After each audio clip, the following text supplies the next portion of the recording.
everyone. Welcome to another episode of Two Ales and Hockey Tales with Wally. And today I'm so excited to have on a 65 and 33-year-olds from Horsforth, England, and Downers Grove, Illinois, USA.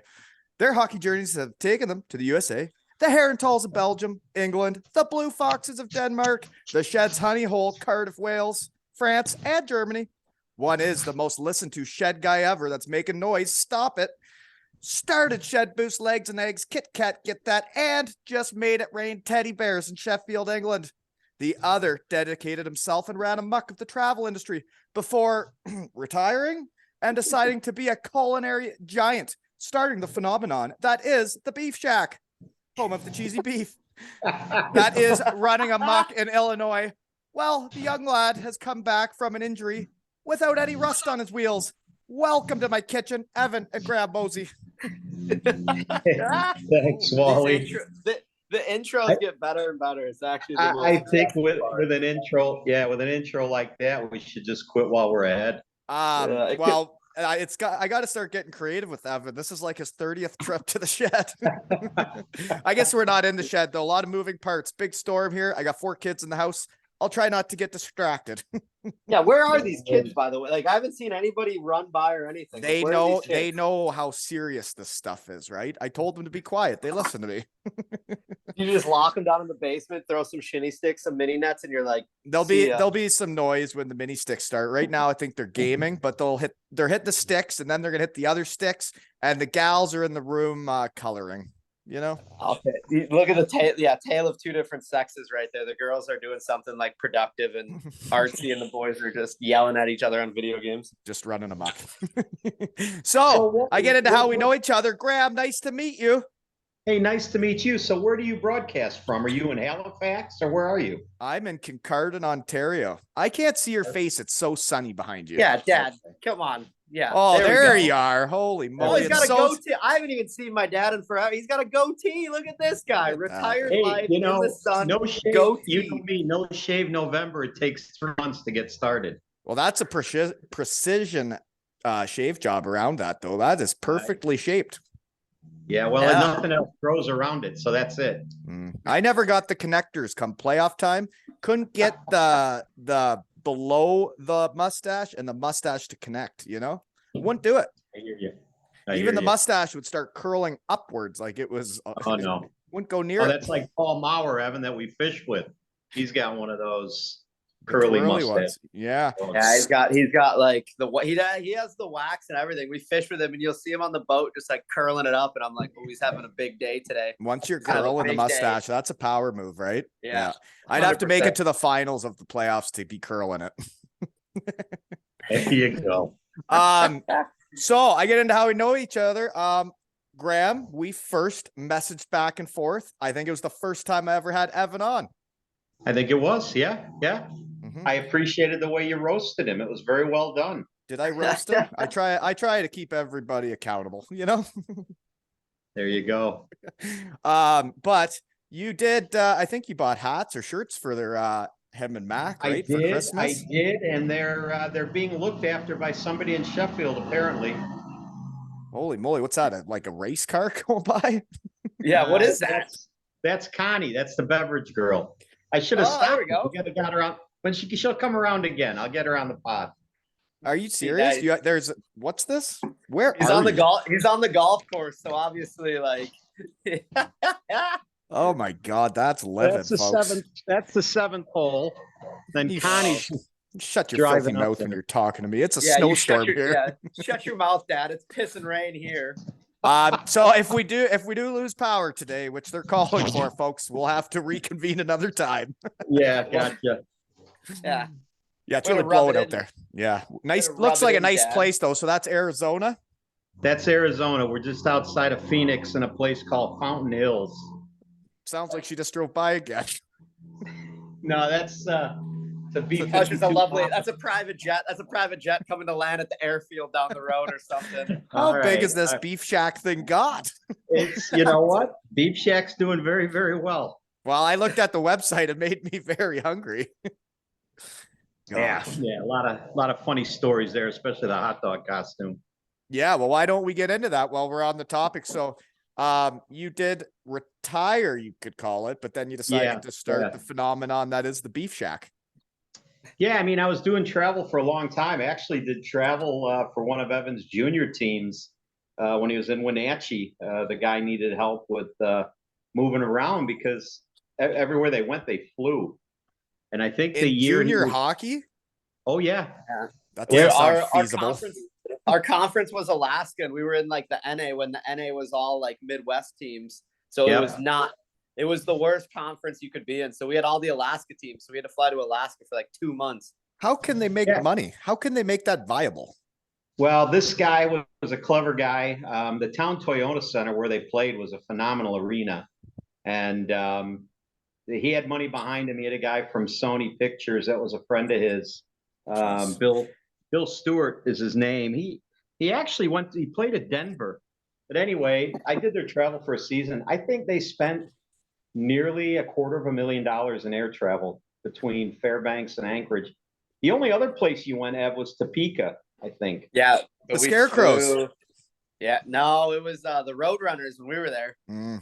Yeah, and who was that guy that played on your team in Germany? Didn't he play in Topeka, that little guy? Oh, Jordan George. George. Yeah. Jeepers, I don't know any of these people. Anyway, so yeah, I got travel, went great, had a lot of great stories there for another time. And pandemic was coming in, and I'm like, this is not looking good. And I'd been planning to do a transition, and my buddy said, hey, I'm thinking of pulling the trigger on this restaurant. What do you think?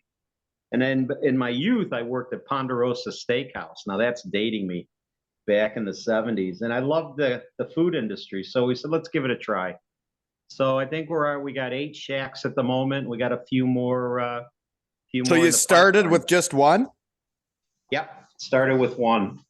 And it looks like, so it says there's a drive-through too, right? That's we got to have everywhere we are. People are too lazy to get out of their vehicles, really, right? Oh man, we must spend $3 or $4 grand a month in third-party fees for Uber Eats and all that. Because people don't want to leave their house now. No, they don't want to. It's scary out there. I would not want to. There's a snowstorm coming in. You think you're leaving your house right now to go get food? Who am I kidding? I'm such a hypocrite. I never even leave my shed. No, but those French fries are going to be mangled by the time you get to your house. I wouldn't want to eat them. Oh, anything that goes in a styrofoam container, if you're not putting it in the right container, it's going to overcook itself. The heat's in there, just making it mushy. Ugh. Exactly. So no, Beef Shacks, we just got voted the top 20 beef in Chicago for the second year in a row. So it's all good. And you're just living the life in Arizona at the golf course, eh? Fun times. Yeah, well, we'd like to compete against Portillo's out here if we can.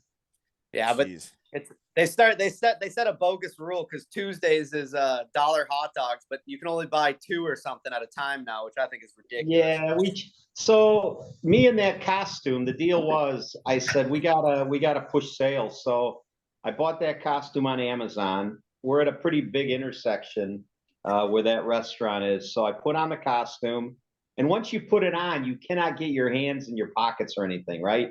You're kind of glued to that damn costume. You are the hot dog once you put that thing on. I am the dog. Yeah, I am the wiener.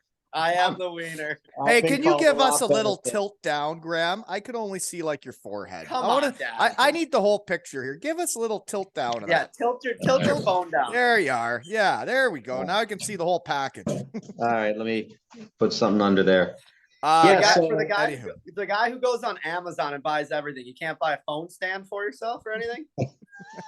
Be nice. This is my actually it's my Fire tablet, so it is Amazon. There's probably not many restaurants around though that the owner's getting out there in a hot dog suit. No, funnily enough, they're not, and it did make the Bartlett News, so that was really impressive. But so I'm standing there at this intersection. It's kind of cold. It was in February, and I'm twirling the dollar dog sign. I'm trying to be like those guys at the liquidation sales, right? Yep. And people are hitting their horns, and I see turn signals, so I know they're turning towards the restaurant where I'm pointing the sign. And after about 20 minutes, I just feel my phone going off, vibrating, and it's like, shit, I can't get to it. And it would go off, it stops, go back on. This went on for like 10 or 15 minutes. So I was getting cold. I thought, well, I'll head back to the restaurant. I turned the corner and there was a queue of cars from the drive-through down the highway, about 15 cars deep. And the restaurant was calling me to ask me to get knock the it dollar off. dogs. Yeah, the they were Dr. they were Dogs. knock it off, like knock it off. We're busy. And they're like, Mose, knock it off. You got to knock. We can't keep up. I'm like, that's the whole idea, Nimrod. You know, How you making money on buck dogs though? well, because our fresh cut fries are our signature. We make, and you make money, as you know, on soda pop. So that was our soda pop. You guys are so American. We soda RC colas. Yeah, we fought Taco Tuesday by doing Hot Dog Tuesday. That was kind of our way to, because in the States it's Taco Tuesday. Tacos are $1 everywhere. So we thought we'll go the American deal too. Yeah. Yeah. I was gonna say that's also pretty money. When you were talking about that Wenatchee team and how much money they were spending because they had some money behind them, I'm starting to think the Shed needs a money guy behind them. You know what? You do. I need a money I'll guy. have to check with our marketing budget and see, because Beef Shack. I would love to promote you if you want to get involved. You're already part of the family. Trust me. We're looking at putting some shacks in the UK. If you put some beef and cheese together, I'm sold all day long. I can promote that shit. Did you know it? Over time here, I've really become a bit of a foodie, a real food connoisseur, and your stuff looks in my wheelhouse. You know? Okay, that's a good deal. Give me the last foodie thing you've done. What was the last foodie review that I made? Yeah, or like just that you tried. Well, I just made schnitzels last night with you know. Then I make the Spätzle from scratch too, like we're in Deutschland, you know. Yeah, and it schmeckt gut. Oh, I never did get the lederhosen. I borrowed a couple guys' pairs when I went. You never. It's kind of weird to wear someone else's lederhosen, right? Like it's a pretty intimate thing to be wearing another guy's lederhosen. Well, do you know how you break in? You know how you break in your lederhosen? What they do? Urinate in it? Yeah, they piss in it. That's what well, there's a lot of people pissing themselves at Oktoberfest. In Oktoberfest, that's how you break in the lederhosen and you piss in them. And that's why, like, when everybody's like, "Oh, you can wear my lederhosen," I'm like, "Nah, I'm good." Well, I did it. Yeah. I think worse than that would be borrowing someone's kilt. I would not want to borrow somebody's kilt. I've never worn a kilt. Never pulled it off. Yeah, just one I don't think I have the legs for it. No, well, you could get a Clan jersey. I think they were lederhosen last weekend, weren't they? They looked pretty. No, they were like the suspend. I don't know what the Clan did. They did like suspenders or something on their jersey. Yeah, I saw this. Figure it out. Anyways, how we know each other though? I was going back through old messages, and Graham, did you know you offered to invest 250 Canadian dollars in the Shed way back when? After the first episode. And I didn't know what I was doing, and I didn't know if you were serious, and I just carried on doing stuff. No, I am not just completely left money on the table. You're like, fuck it, I'll figure it out. Yeah. No, I didn't have a Venmo or anything those are marketing dollars. Those are Beef Shack marketing dollars. Do you know what I'm thinking? How I maybe could grow, and I'm just gonna need the support of, say, that orange team Evan plays for, say the Steelers, the Storm, and the Devils, my honey holes, you could call them. If they would let me do like pop-up stands at a game, and like then I could, the website maker guy can bring some stuff, and then when the stuff's in front of people, I bet you we'd run amok. And if you would, and if I bet you if those teams need a little tickle back, I'm sure Simsy wants a little tickle back. That's fine. Just let us have a pop-up stand, right? Yeah, let us get or if not, we'll just do it in the parking lot. I'll sell it out of this out of your trunk. We'll just let them know after the game. Meet at Mosey's trunk. Yeah, meet at the trunk. That might be even better. The boot, folks, in the UK. Meet at his boot, right? Yeah, meet at the car boot. Well, maybe if I cut off the pink Whitney, that would be a threat to Simsy. I hear you're sucking up to him, eh? Is that getting Evan more money in the contracts, or what are you doing here? No, God, no. Not necessarily. It's getting free ticket. It's getting my dad free tickets every time he comes over, but it has no kickback to me whatsoever. I hear you get over there quite a bit, eh? Yeah, we're heading over again on the 12th, actually, for a couple weeks, and to celebrate the big 65 over there. Yeah. Celebrate what? 65th birthday. Really? Yeah. That's coming up, eh? January 22nd. Well, For the last 64 years, it's always been the same. holy moly, eh? That Yeah. wow. And you're going to be over there, so you're not going to go help with Evan's diet again and bring him cheeseburgers. Yes, We've he already is. the shop has already filled the freezer. 100% he is. How can you support that behavior as a father? Microwaving cheeseburgers. If you're in the right- culinary word, how are you letting this slide? I'd be having a word with my son. He's right there next to me having cheeseburgers with me and appreciating the quality.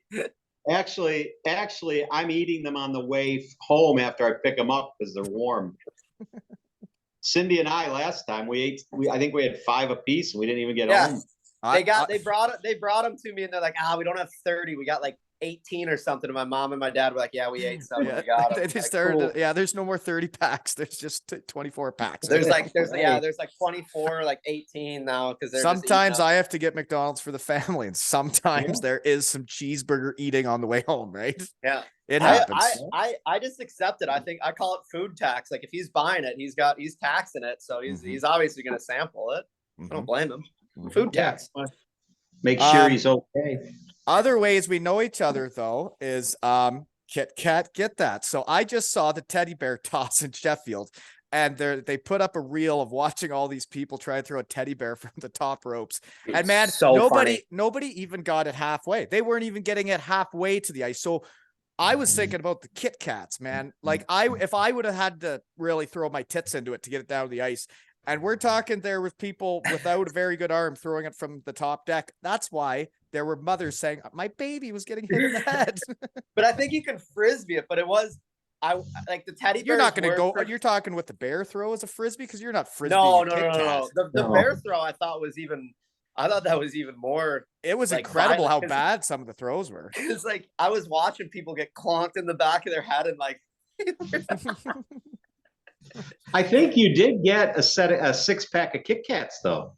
No, never received them, but I did see somebody through them. Bury the baguette. Yeah, the baguette. It was Barry. But now I kind of think back and I'm like, I should have taken full advantage of it. Like if they're tossing bears, you can toss Kit Kats. I feel like they ain't gonna like how they gonna how secure. Well, I'm just so confused, right? Like, are we allowed to have fun or are we not? Like we could do it if you guys want to have fun in Sheffield. We could do it. I'm waiting for the green light and maybe the pop-up stand, right? Wally, I think Boxing Day would be an incredible day to Kit Kat get that as going into Part the new 2, year. Right? And like you guys always play Nottingham and it's like a big rivalry that's packed. Yeah. And then with the Sheffield Steelers, the back-to-back is in Nottingham. And the Sheffield Steelers are going to buy out the remainder of those tickets because it's only a 45-minute drive. Then Nottingham can bring the Kit Kat, take that to Nottingham on the 27th. Nah, I don't know. You can only do that at home. Can't be stealing my thing. Well, I mean, I told Simsy I wouldn't start any more fun. Yeah, we can't. Yeah, we can't. Fun's canceled unless Simsy tells us it's not, right? I'll get yelled at again for having too much fun in the arena. Just say it's been a bit heartwarming that the Storm are sharing everything I'm doing. All their players are coming to the shed and saying, "Let's start a storm." I like yaps, I like Kit Kats, and it's gonna be a mess the second half of the year. Yeah, I think you got a little bit of John O'Buller behind that. He's a good mate. We've known each other since Evan went to Nottingham, and John O is their media guy at the Storm. I think he's a little behind the scenes on this one. Yeah. Well, I may know a few people too that I can reach out for help and say, hey, tell your social media guy to share this right now. There you go. Right now. Yeah. But it is really fun. And, I support a lot of different teams now. It's kind of weird, but I am a Devil at heart. Evan, I thought you played more for the Devils. When the research team got hot, you only played like 45 games. Yeah, I played the one year I came halfway and then I blew my knee out in World Championship, so I was there. And then like you waited like all season and played like the very end. The last like 8 games and then Corona and like I think we were in first place and I was like super ready. I was so excited. I was like, I'm back. I'm doing good. We're in first place. Like I'm gonna win. I'm finally gonna win the regular season and then Corona just. That sucks, eh? You can Yeah, imagine the Todd, worst. Todd was a bit miffed as well, I would say. Todd About was. I think everybody was. well, when Well, you work the that weird, hard, right, and it sucks when that yeah, the weird it's thing about that was every other sport did finished. claim the champion at the end of the season, even with the Corona stop, but the EIHL didn't. well, Yeah. you know that like the league is like it's made up of like the guys that run all the teams, and you know how competitive those fellas are. So you think they were just going to give it to the Devils? There's no way. Yeah. You Not know. a They're all chance. psychopaths. They all want to Yeah, win so bad. There's no way they're going to agree to that. Yeah. It was. Yeah, that's Nah, that was. frustrating though, eh? Yeah, that was When like you that work was, all year, it's not like the playoffs got canceled that were all the best of sevens that made a champion. Like you guys were there. You guys were at the finish line. You guys could have just coasted over. it made it tough because the year before that we lost the last game of the season to lose in a tiebreaker for the regular season, and then the next year we were like on a roll, and I think we were like 6 points up with like 3 games in hand or something. Like we had like we had It was happening. we had a very solid chance of winning unless like there was an absolute collapse, and then Corona just came in and was like, suck it, boys. Yeah, see you later. and that's the last time you played for them then, eh? Yeah, that was the last time because then I was signed back. So like the Corona year, and then I was signed back to go again. And then obviously the season was canceled. So I went to France to play. Mm-hmm. And then, yeah, everything. Then to Freiburg, right? Yeah, then the Bergs of Why didn't you go then back to Freiburg? Because you did well in the playoffs. You had like a point a game, and Freiburg's not a team that's going to play 9 playoff games or whatever it was. Usually, they must have had a good year. Yeah, I don't know. Like the regular season, I did all right. Playoffs, I did good, and then they just didn't want me back, and I was like, okay, that's fine. And then Pete left too, didn't he? Didn't Pete go somewhere else? Pete was like the head coach was Pete, like the GB coach, and he left to Ravensburg. And to be honest, I'm like, I would have liked to go back to Freiburg, but the team kind of like after he left, the team was kind of in shambles. Well, yeah. Anyway, it's gonna all be up to the coach. And so I just put my name in to be a AAA coach, and I did not get it. Didn't get not there. No. Do they know what they're missing or what? I don't know. Did you let them know? Well, no, I just said, well, okay. But these things have worked out in the past. Like this year, I'm coaching my daughter's team, and we are having a hoot. They love hockey. These under 9 gals that are house league, and like the start of the season, our first practice, there were girls that I tried to do a shootout. They couldn't skate the puck from the blue line to the net and shoot it. And like to see them now, and then like we played last night and played a team that when we go full ice in January is getting bumped up. We tied them. And then the girls we tied them, and then the girls finished the game and said, "Hey coach, do you got a puck or a ball or something? We want to go practice out in the hallway." And my girls are now practicing hockey in the hallway after games. Nice. That'll be girl. Shed boost. Yeah. You know what it is? Shed Warms boost. my heart though. No, but they like being at the rink and they think hockey's fun. That's what it's supposed to be. Good. That's what it's all about when you're that young. It's supposed to be when all the time, really, right? People pay you money and stuff the rest of the way, but it should still be fun. Yeah, it's got to be fun. Yeah, whether you're a kid or an adult, it should always be fun. It should be. Yeah. If it's not fun, and then it turns into a real job, and that's not fun. No. I remember hockey feeling like a job for a few years there. When I was signing up to lose in Bietigheim, it felt like a job. We had a terrible budget. We knew we were going to lose, and like they still paid me like the same. And I was like, yeah, I'll come back. And then we just get throttled. Go into the salt mines every day.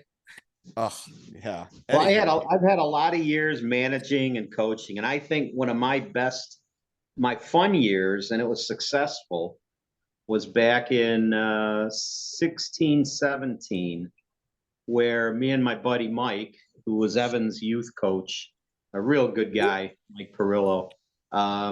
We were doing an under 15 team, and it was just in the States, under 15 was a new addition back then to U16s, and they were trying to fill a void. So long story short, we have a couple seasons of Club U15. We do well. Some of the kids we coached, we moved them on to AAA. And that was kind of always my goal, was next level. That's why my email is next level hockey. Always wanted to see kids move on. Yeah. And so we get my buddy says, "Hey, Graham, I got a call to go coach at the Mission. Would you want to come with me?"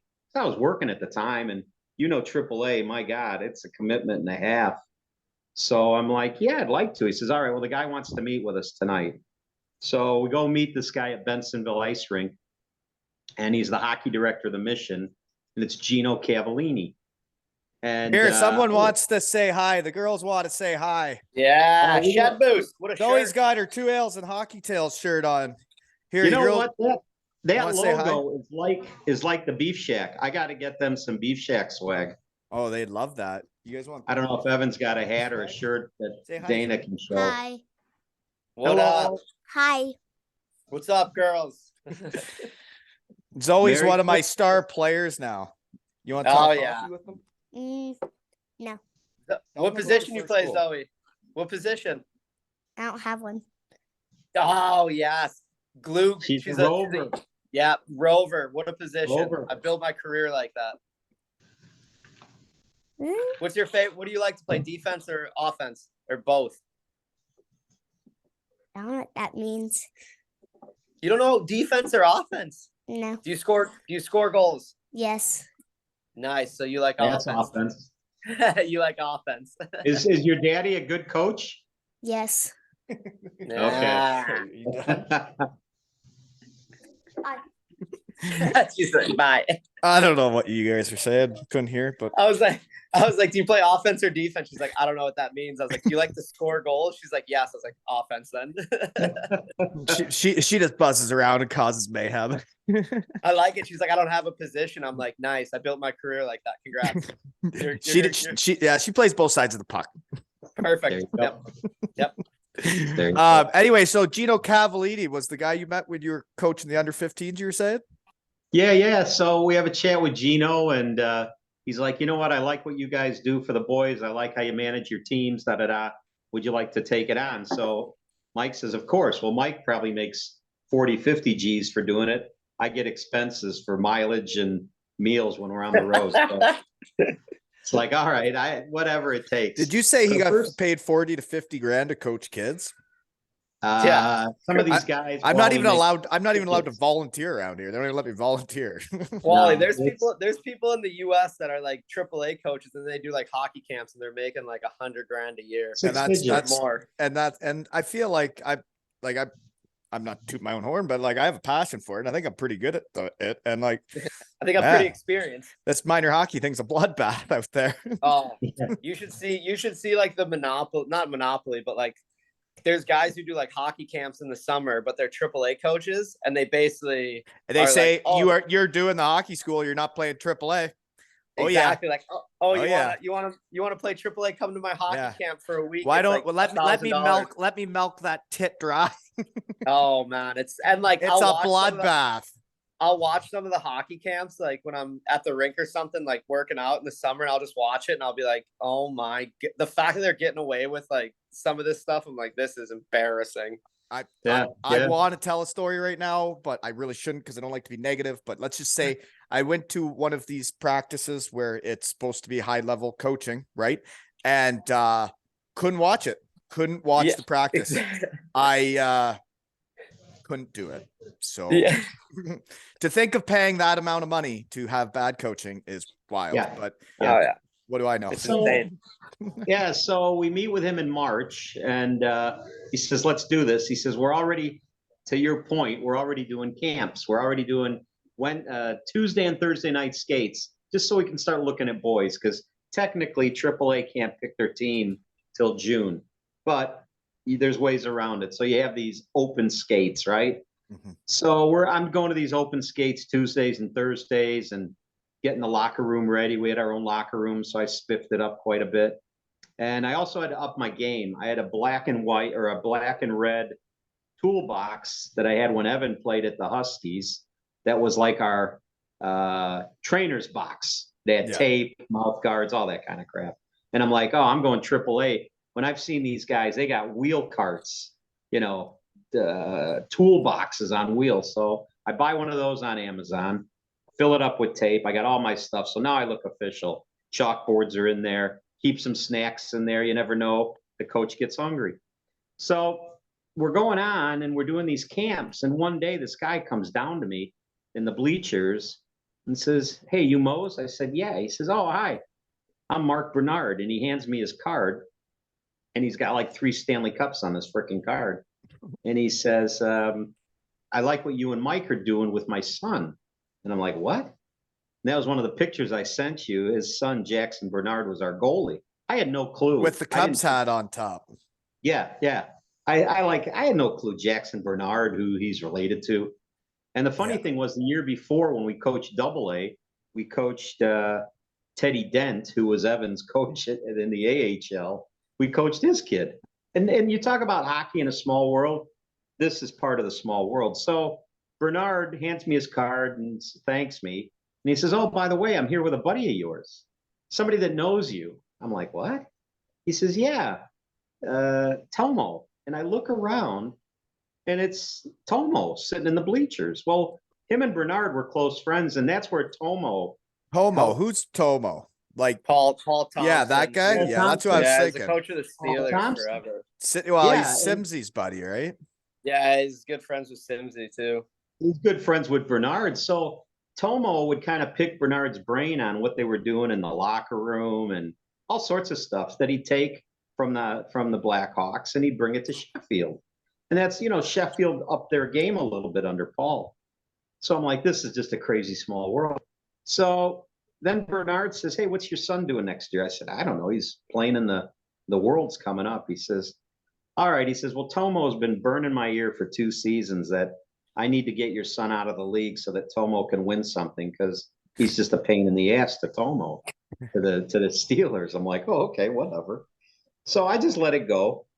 And then after Worlds, Evan told you guys the story, I think, that he gets a call from Bernard and he blows it off because he thinks it's, and That's what you do funny. Usually. You just think, no, why the hell would they call me? Yeah. So then the rest is history, but it isn't. So I got this toolbox, and all of a sudden I'm finding candy wrappers and shit in the box, and my favorite was the cupcakes, Hostess cupcakes. I'd get individual from Sam's Club, and they're missing. And I'm like, these freaking kids, and I got a padlock on it, everything else. So what are you putting cupcakes in there for? Why are you buying a individually packaged cupcake to put in there? Why would you do that? You're like a microwave and cheesburger type of guy. It was for the coach. Yeah, we don't know. I guess the apple doesn't fall far from the tree, eh? Now you know where I got it from. Yeah. And you became a culinary giant. Weird world, That's eh? right. Cupcakes, the culinary giant. Yeah, so they're missing. So we're having a team meeting one day, and I look around the corner, and Bernard's kind of standing around the corner where the showers and our equipment room was, and didn't think anything of it. We finished the meeting, and Mark finally pops his head out there. So we're going on the ice. I grab the box to bring out, and there's wrappers. And it's like, what the heck? And Mark goes, man, Mose, I love your cupcakes. I said, what? He says, yeah, I said, you SOB.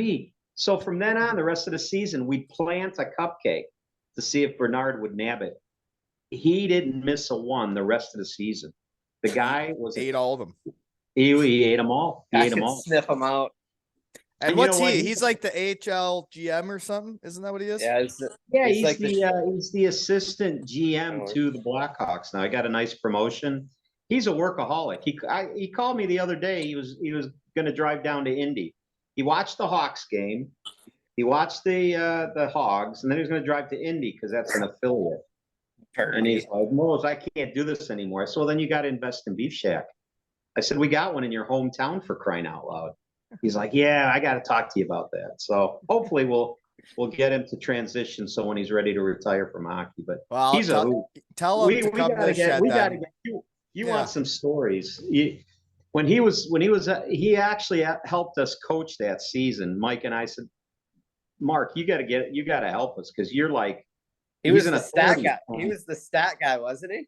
Yeah. Oh my God, his stats rumble. My dad and his buddy are telling this AHL GM and Blackhawks assistant GM, you're the stat guy. They're bullying him around to do the stats. Hey, at least they're asking him to help. Exactly. Exactly. Well, He did it. he got- I would say he did way better of a job than anybody else. He had like the Corsi of the players and attempted shots on. Dude, it was like well, if he's gonna do it, he insane. probably goes right in, eh? That's probably who he is. The level of professionalism was Yeah. insane with Bernie. He was like, Yeah. he's an absolute. I love Bernie to death, but like, he was a workaholic, and he'd like in Rockford, I'd see him yell at the Zamboni drivers for doing a shit job on the ice, and we'd be like, like how players like go out before a game and like look at the ice. I don't know why we do it. We just like stare at the ice. Yes. I walked out one time to look at the ice, and Bernie is in a full suit going around to the advertisements on the board with a screwdriver, tightening the screws. And he's like, Yes. He's like, this place is a fucking mess. He's like, how do they take pride in what they do? He's like, screws are sticking out. I'm like, oh my God, Bernie. He did that. He did that at our rink in Bensonville. He's like, sounds like attention to detail. It's like Todd and Cardiff when we were in the Big Blue Tent was saying the ketchup wasn't red enough in the squirt bottles. It wasn't red enough. No, we need it more red. Your ketchup isn't red enough. So we're in this tournament. I think it was in January at the Darien Rink, which had a couple sheets, and it was one of those like select AAA selects where guys are all picked to be on teams and you're being scouted and all this stuff. So Mark's there, and I turn around. I was talking to him, and all of a sudden he's gone. And I look, and he's running on the ice with a suit towards the Zamboni guy, going, "Hey, don't you take any fucking pride in your job? You got to take pride in what you do. Look at this ice. I wouldn't let Mike skate on this ice. This is the GM of the Blackhawks going off on this Zamboni driver." This is probably like a 20-year-old kid who's just like doing this part-time. He's like home for the holidays. Just a bit high. Yeah. The referees actually came out. They were waiting to come on the ice. They came out and skated over to him and said, hey, chill. And he's and the ice was shit. He was 110%. He had a point. He had a point. The guy missed several things. And he goes, if you're going to go through life like this, you're going to fail. And he comes off the ice. Oh, God. The life lesson that day. Oh, man. There's nothing he won't do to make things better. That's for sure. Well, he sounds like a guy I should have in the shed. Sounds like he might have a few stories for me. Eh? Oh, he's got, you know what? He played in he played in the English league. He was like GM. Yeah, he played at Basingstoke. He was. But when you talk about him, when you talk about him going from the Hogs or whatever it is, the Blackhawks, then whatever the coast team is, Indy Fuel. So like, I can just picture it being a workaholic because like the kids I coached last year, if I find out they're playing in town, I'll go watch them to support them. I'll go watch all the kids I've coached, and then like I would rather watch them than anybody in the world, the kids I've coached now. And like that he's in an organization and those are all his guys. I get right into that shit too. And I was fully ready to do that for this AAA team. And I was thinking to myself, I'm like, this would be just like what I always wanted to do. Like when I was a kid and you get the video games and you're making a roster and you're picking your teams. And I'm like, I could get to do that. And then now I don't get to do that. So whatever. No, but you save yourself, man. You'll probably you save yourself the headache of like having to cut a kid, which is probably terrible. Right. No, well, yeah, like cutting the kids, but like, I don't know. I think that sometimes a neutral person that will just pick the best players is sometimes a good fit. Yeah, that's a good. There's some politics out there. It's a bloodbath. Well, there was like my dad and my old coach AAA. It was like summertime, and I think I was like, they were doing tryouts or summer skates, and I was like, hey, I'm gonna come out. It was like a midget team. I was like, I'm gonna come out and skate. I was like, I need to skate, and they're like, yeah, come on out. So I came out, and I was listening to these parents, and I've never heard crazier parents in my life. Like these kids were coming, like we're in Chicago. This one kid was from like Iowa, and his mom and dad were like, oh, we drove all the way for the skate from Iowa. It was like 4 hours. They're like, if he makes the team, his grandma and grandpa are going to move to Chicago so he could be closer. And like the parents are going to stay in Iowa. And I was honestly sitting there listening to this. I think I was back for like juniors or maybe college. And I was like, You go Oh, like this is It's insane. it's gotten so delusional. Like the things I'm hearing too. And then like for me, I'm gonna put on these 2 skill sessions just because I want to help these kids. And like most of the kids that signed up are like I know the people and they know me. And I have over 30 kids showing up for this, and we're gonna just work on skills for a couple days. But like Yeah. it's only because we didn't have hockey for like a week and a half. I got parents coming up to me being like, "Hey, so you interested in like getting some ice at like 6:30 before school for the kids?" And I'm like, Yeah. No. for what? For what? Yeah. Why? What are we doing that for? Yeah. They're 10. Honestly. me Sorry, and you my- want them to hate it by the time they're 13 or 14? Yeah, what do you want? Like, oh man, like Phil, like obviously, like Phil and I in the summertime we'll coach together, and I always joke around. That's 'cause, like, Phil- Bushbacker, folks, in the yeah, in the shed world. Yeah, Phil Bushwhacker. We'll like we coach together, but it's funny because like Phil's like skills technical, and I'll be like sitting there watching, and they're like these kids are unbelievably skilled, and they're like doing all these sick turns and toe drags and like. And I'm literally watching this, and Phil's like, "What do you think, man? They look good." And I'm like, "Yeah, Phil, they're unbelievable." I was like, "You throw them in a game situation, and they have no idea how a game's actually played." And I always joke with them. I'm like, "I'm gonna start a company called," because they have like in Chicago, 200 by 85 is like the massive. And I'm like, I'm gonna make one called 4x6, and it's just a shooting clinic, and I'm gonna teach these kids how to hit the goddamn net because they do all this cool shit, and then Well, they just miss the net.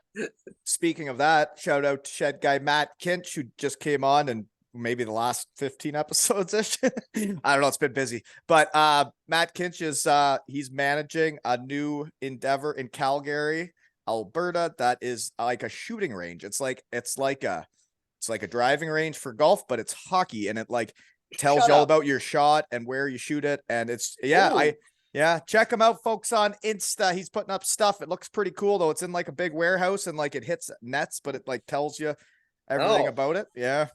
But we you're make right this like though about this skill stuff. I watch what people put out there, especially when I'm like I'm coaching under 9 girls, which I'm not doing the same drills as other people, but like I'm always watching stuff that's out there, and like these skills drills these guys do, like they do the same thing over and over again. It's not like it's a game where there's going to be a dude in your No. way.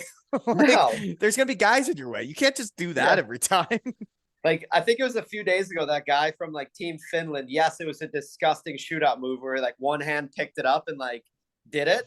But I was like, everybody was freaking out. I'm like, the guy missed the net. He didn't even score. I was like, Right, he did right. a sick move, but like he didn't even score. Like It's no all one's about talking the about the look. fact he It's didn't all score. about It's the just look. it's so weird for when we were kids, because literally you weren't even allowed to do a drop pass, because drop No, passes were like you drop pass, if you drop illegal. it back, man, like you and better it goes pray the that other somebody's way. there. Yeah, you're not you playing better- another shift the rest of the game. You can't drop it back. I remember That putting it actually- between my legs once at the coast, and he goes, "Oh, aren't you a fancy boy? Why didn't you sit here?" Well, Yeah. Evan can tell you, when we were doing double A back in the day, skills basically consisted of edges. It was skating. Skating. That's that. Yeah. They And had you a can do Russian that. guy. Yeah, we had We a had a Ru- Russian yeah, guy. we had Go ahead. Yeah. He was. We just like our double A team had just a Russian guy, and like your age group would go out for like one day a week, and he just bag you on the ice, Bag doing you, crazy yeah. crazy Russian skating drills. With a bit of I guess with a it bit of vodka on the breath. See, Oh, I think yeah, I think it's good to have kids have a bunch of everything, right? Like get everybody that can teach them Yeah. stuff, because you learn stuff from everybody. You know, Exactly. Exactly. I It did- know it I did- don't know everything. I know I'm not the conditioning coach. Yeah, it did come out that Russian guy was like I think he was an alcoholic, and he'd come always shit faced and like. Yeah, he was. Yeah. But, you know, Which you talk about I kind of respect him even more, that he'd get on the ice with 8 different age groups. I'd probably have to be drunk to do that too. He was That's hammered. that's a lot of ice time. So these skills things I'm doing, it's 3 hours the Friday night and then 3 hours Saturday morning. Yeah. That's 6 hours of ice. Wow. I don't know if my feet That's a will be lot able of to. Yeah, that's a lot of skills from 2016s to 2011. So yeah, she's a Yeah, wide see, range. that's why like Bushbacher is a genius, because like I go in my skates to coach, and those are uncomfortable as hell. He's got his own like coaching pair of skates that are Just like like wider. old comfier. flip flops or Yeah, he's what got am I thinking? gosh, what are they Oh, called he's a around the gen- house? Slippers. Old Yeah. slippers. There we go. Yeah. Bushbacker's a genius. He's got different coaching skates and playing skates. I'm like, you're onto something, Phil. You're not Yeah. just a pretty face. Well, and he's pretty passionate long as about the he coaching doesn't- thing. He's pretty into her. As Oh, long yeah, as he he loves doesn't it. put a pair of UGG boots on, that's all. I've seen a few coaches out there with UGG boots. Ugg boots, really. UGG boots. Yeah. Anyways, we better keep going. We haven't really talked about anything I want to talk about yet. Yeah, bring it up. Okay, Weird, what are you doing now? I guess you started the beef shack and you're in Arizona, eh?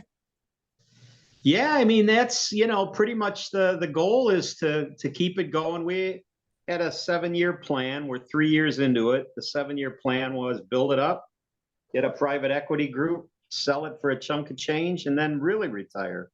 That's the goal. But we're looking in the UK to put some on the motorway there. That Well, that that'd be would be cool. a great way to infuse Britain with cheesy beef. If you And then their you imagine if you motorway- were sponsoring the shed and I was getting it out there for you. Oh, I would yeah. even I'll wear a hot dog suit in the shed if you need me to. I'll send you one. We got a good cow suit too. Any we go chance out- we can get some basil on the beef and cheddar? Just thinking out Yeah. loud. I got some issues when it comes to food. I like basil with beef, Basil. and cheese. That's all. Basil and beef. Oh, What? get involved. Yeah. Wow. I guess yeah. Maybe that'll be the Canadian version. There you go. Yeah, you might have to sell like You poutine, gotta- poutine on the fresh cut fries. Yeah, different markets. You got to adjust your cheesy beef. Yeah, that's right. And every country does eat differently. I'm Evan looking at your resume now. You've been in a lot of countries, eh? A lot of different food around there, isn't A there? lot of different food. Yeah. What's lot your of different favorite food. then? Outside the beef shack. I don't know. I wouldn't like. You're not really I'm a a big- food guy though, right? You just microwave cheeseburgers, so I guess none of it matters. To I you. am a food guy, but like I'm just a simple. Like I could eat pizza for like every meal and be You completely used happy. to pound in Belgium. You used to pound the sushi, and what was that steak fry?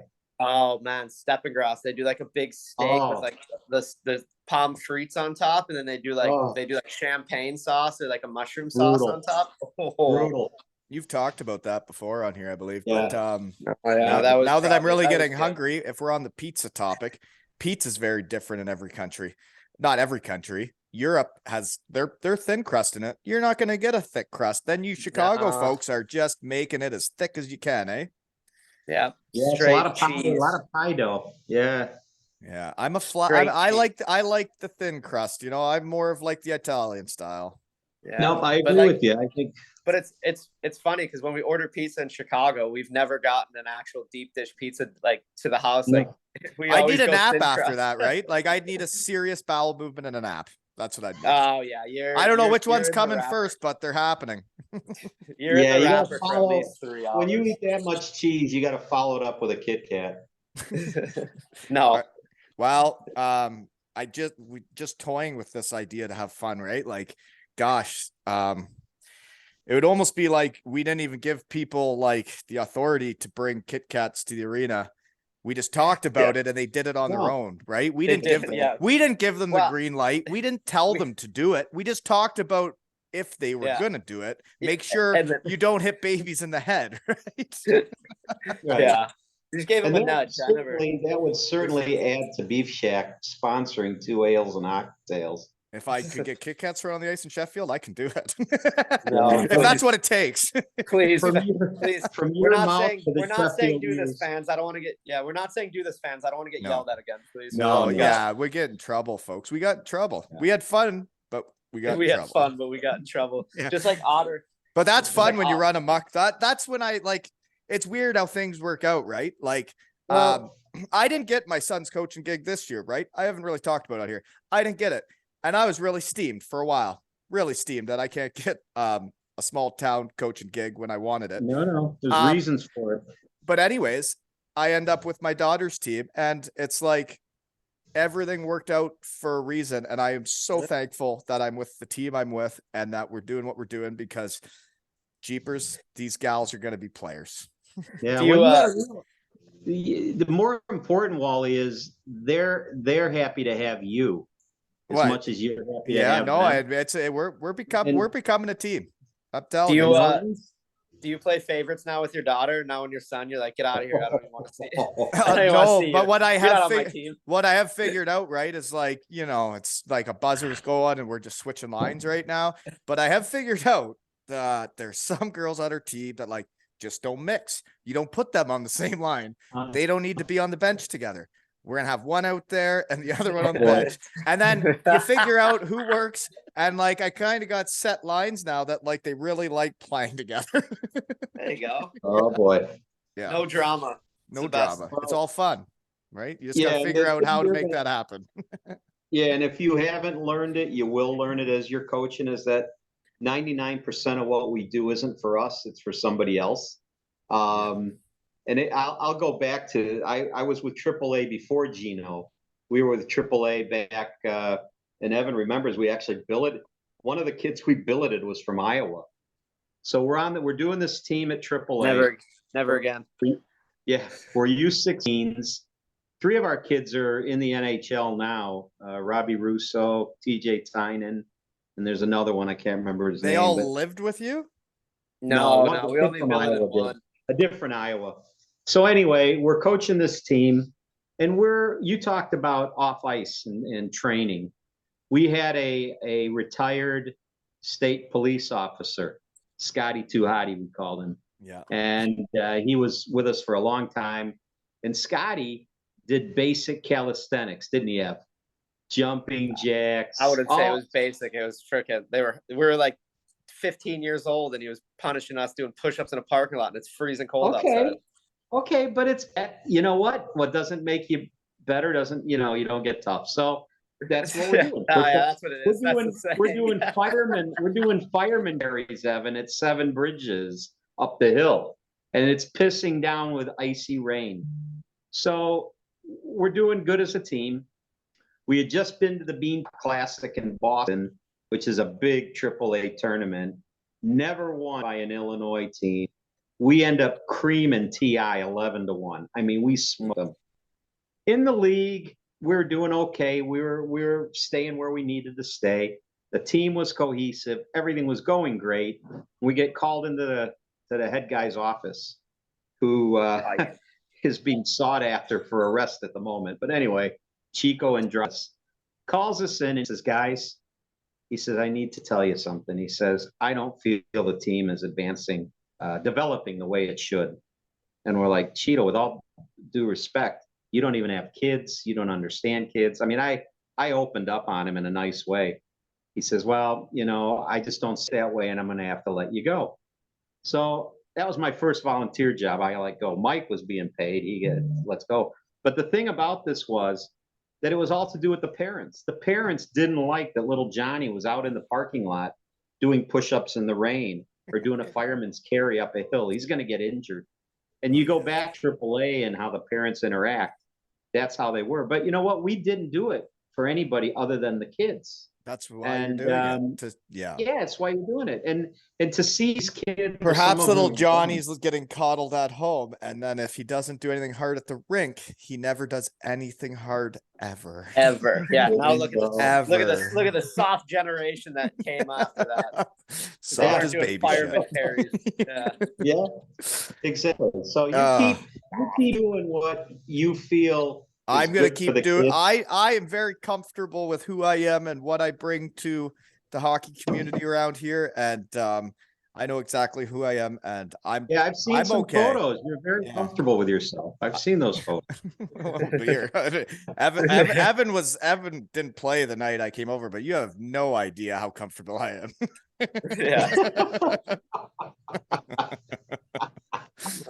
Right, Evan? You didn't play that night. You never got to see my show. No, I did. Todd told me to come to the locker room that day. Oh, to see it. Oh yeah, we were all in the locker room when it happened. Because Right. I was one of the people. I was like, who the hell is this guy? Because I remember you got in Richie's face and started screaming at him. Yeah. And I was like, who is this man? I said, do you remember when hockey was fun? That's what I yelled in his face in front of all you, spray painted naked with a Taz head on. I love it. And you remember when hockey was fun? Well, do you remember when hockey was fun? Because it used to be. Like, my girls are having fun, right, Zoe? She said yes. I don't even think you need you don't even need a hot dog costume for Beef Shack. I think you could come up with your own. Yeah, spray paint it on. I have Spray painted on.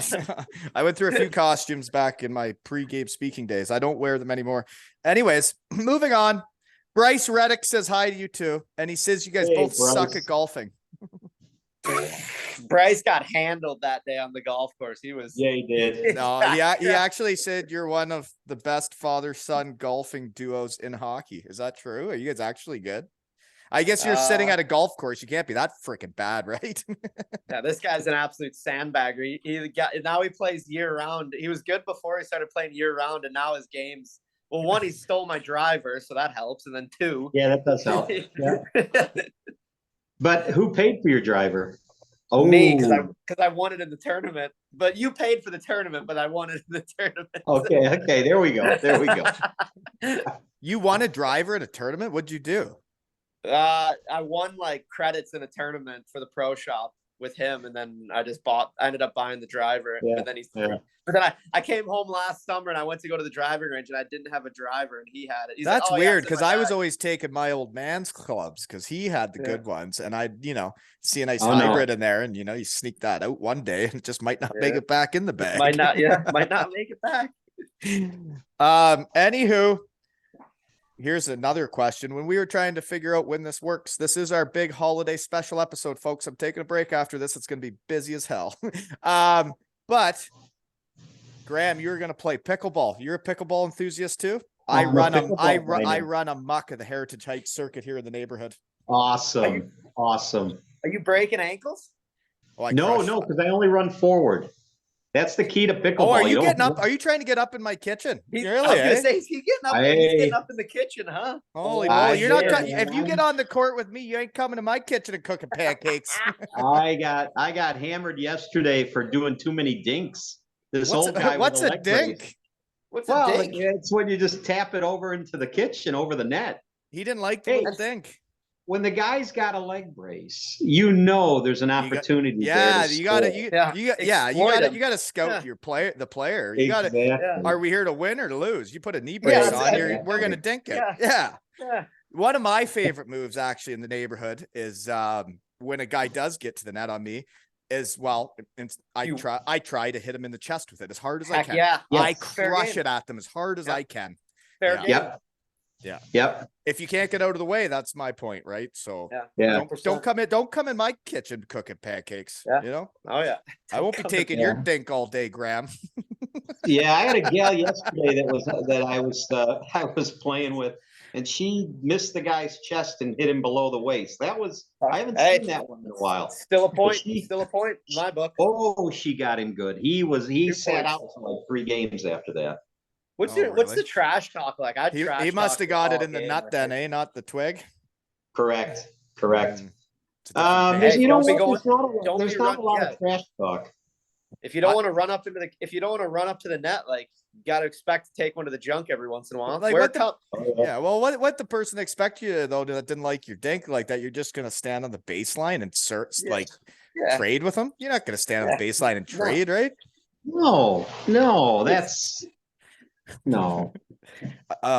So are you at like a league or how does it work there? No, we just go put your paddle in the little doohickey and play with different people. Do you have your own paddle? Oh, I got mom one Of- too. Of course he has Holy his own shit. paddle. Of course he has his own Holy paddle. What are shit. you gonna do? You're gonna show up to the hockey rink without a stick? I don't know. Like I don't know. What kind of Like, I question would is that? think- I got my own paddle. I'll dominate with that thing. Holy Jesus! Yeah. Got one for mom so she can practice out the garage door. It's almost like Is the having mo- your clubs in Oh, the okay. trunk. You got to keep your pickleball paddle in the trunk too, just in case a game breaks out. You That's never like- know. You drive around. That's like Mr. Sheck who has the net in the back of his car all the time, just in case he wants to set it up. So what we do in the neighborhood, which we haven't played as much the last couple of years, but it used to be Thursday nights. We'd go down there from 8 to 11 p.m. The fellas are welcome, and whoever shows up, and you just play. And then there's some breaks in between games, and there's sometimes people sitting out, and music's playing. Guys got the place on the water. It's not a bad setup. Nope. No. So It's about the most I Actually, sweat I don't know. nowadays. when we do the fireball this year, the pickleball court's been installed. Did he actually put one in? Yep, down by the garage. Oh my God. Yeah, What's yeah. where's this? Lake Carroll, Illinois. July 22nd is the dates he got to block out. He's doing it earlier this year. About We 6 call it, years ago, the father and Fireball. son group. Yeah, Fireball He weekend. was my best man. I was his best man, and all our kids kind of grew up together and other people. And there's 16 of us that go out there for a weekend, and it's golf and fireball. And now we've added pickle. And then the Yeah. boat. We get on the pontoon boat just to Yeah, cool it's off. So it It's sounds like honestly- it sounds like a weekend of fun. It's It pretty is. much, yeah. And then Exactly. we always join in, there's like a golf tournament, and we always have like three or four groups in it, and we run amok at this golf. Yeah. We have one. How have good are one you guys group- at golfing? Well, we have one group that like is like the best. They're like I don't really care what group I'm in. I just want to have fun. But they're like, they make one group that wants to win it, and it's usually the kids, and like we run amok, like where we'll come in like. And this year, Ev, all our groups ran amok. Are we Yeah, playing we were like- scrambles? What are we doing? Yeah, just like Yeah. scramble and like. That's fall But scramble. we had 4 groups this last year, and we had a great system where we brought Beersby because it's usually slow. So like the first group would get the Beersby and they'd set it up on the tee box, and we all had drinks, we all had beers and stuff, and then every group would play like games of Beersby waiting, and then the last group would pick up the Beersby after we teed off, and then drive it all the way back to the front, and then so like every hole you had Beersby of just sitting there drinking, waiting to tee off, and then Jeepers. And you guys still played well. Good for you. Yeah. guys. Those are yeah, we gamers. killed it. Gamers that can Yeah, do we both. killed it. So speaking, I did have a golf tournament last year. And it was really, really fun, and everybody had a hoot. And I did get just enough to have like the shotgun and the full deal. I think it was like 70 something golfers, and I tell you, it would just make Excellent. your heart want to explode that many people, especially when like none of my friends really live around here, right? They're all, and that many people made the time to come, but they asked if I was going to do it again. I'm going to take a 1-year hiatus. I'm going to take a 1-year Oh, break. you're not doing it. I'm going to take a year break because I just got enough last year. And if some guys don't come again, maybe I don't have enough, but I think I'm going to wait 1 more year. I'm going to tell everybody what day it is. And then I'm going to try and pack the bitch, I think Never good to stop your momentum. I know, but the Beef Shack's No, going to get behind me, and then there'll be no Well, stopping me. the Beef Shack will sponsor this. If you did it this year, we'll drive up. I mean, just Holy let us know moly. the dates. Well, they I'll asked even- me like a you know month what, ago, and I was like, "Oh, I just don't know." Like, you know what? it's You want to? I'll get you a real sponsor. I'll get you Sweet Baby Ray's. How's that? I wanted to talk to you about that. Well, we haven't got into your poster picks yet. We'll start with that one, okay? Because I love me a good Sweet Baby Ray. Okay. Where do you get involved with them? Because Okay. so Well, let's here see. you go. There was a poster pick that looked like it was for a dinner. There was a book about the Blackhawks winning the cup, and then there was a Sweet Baby Ray's barbecue sauce bottle. We sponsored the A-High Golf Tournament, Amateur Illinois Hockey Association. And how I got involved with Sweet Baby Ray, again, it's all around hockey. But I was doing the travel then, and the owner of my company, I had my own company, but I was subcontracted to another company called Cartan Tours, and the owner also happens to own 5 minor league ball teams and a EIHL hockey team, the Utah Grizzlies, out of Salt Lake City. So I'm working for this Did guy. you on say the an travel side. EIHL hockey team? No, he meant East Coast Hockey League. Yes, there East we Coast, go. Sorry, East Yeah. Coast. Yeah. So I'm working for this guy, and they also did the World Cup and the Olympics out of the Los Angeles office. And we did mainly Canada tours. We did via rail from Nova Scotia to Vancouver. We do via rail first class, and the only hotels we used was the Fairmonts.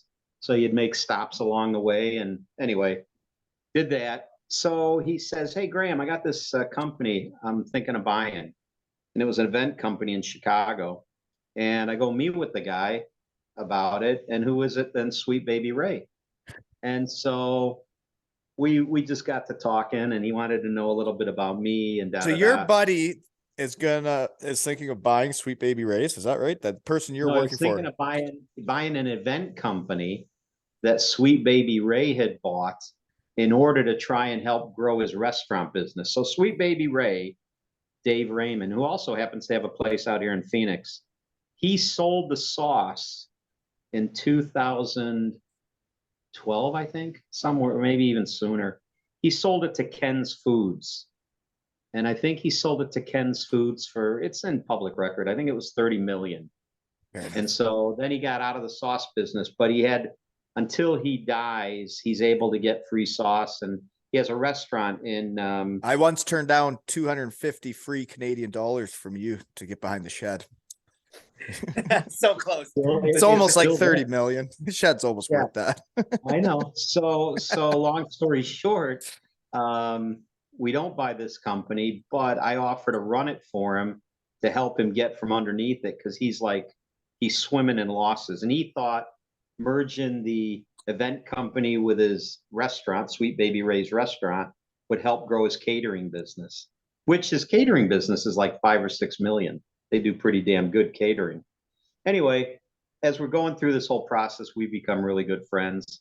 I end up getting him to close the business down because he isn't going to make it. He sells everything in the warehouse for about $750,000. They had a warehouse full of props and 40,000 square foot warehouse with all this stuff that they use for putting on events.